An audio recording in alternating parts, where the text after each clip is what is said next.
Aquí estamos en el cementerio de los olvidados.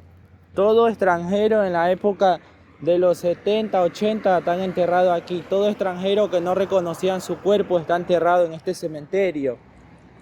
Y como dato curioso, esto se ha vuelto un refugio de gatos abandonados. Ahorita no están porque es temprano, estamos como a las 7 de la mañana.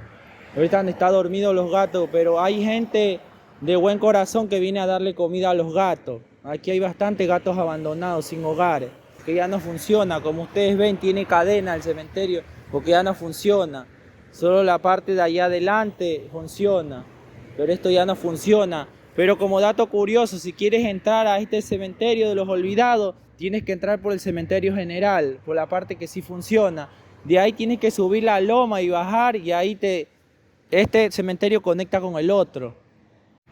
Y aquí al lado del cementerio de los olvidados estamos aquí en un anfiteatro abandonado que cerró sus puertas el año 2022. Con esto que vino la pandemia, todo esto cerró sus funciones de trabajo y aquí se ha convertido en un refugio de gente que no tiene hogar, pues de gente aquí viven gente de la calle, viven, pero han hecho un hueco las personas de la calle para vivir aquí adentro.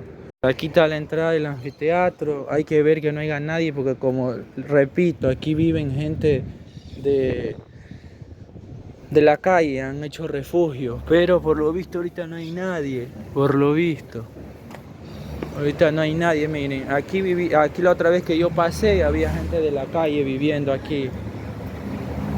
Aquí también, pero ahorita no hay nadie, aquí vive gente de la calle, han hecho refugio. Aquí está el anfiteatro, esa era la fosa, el que está ahí era la fosa. Por ahí se ve huesos de muertos, así, quiero un anfiteatro, todo esto ya lo han saqueado, todo esto, por eso ven huecos, todo. Incluso en la entrada han hecho un hueco para entrarse aquí a dormir, así gente de la calle. Aquí hay huesos, cráneo, todo adentro, pero está cerrado. Ahí en el medio era la fosa ahí.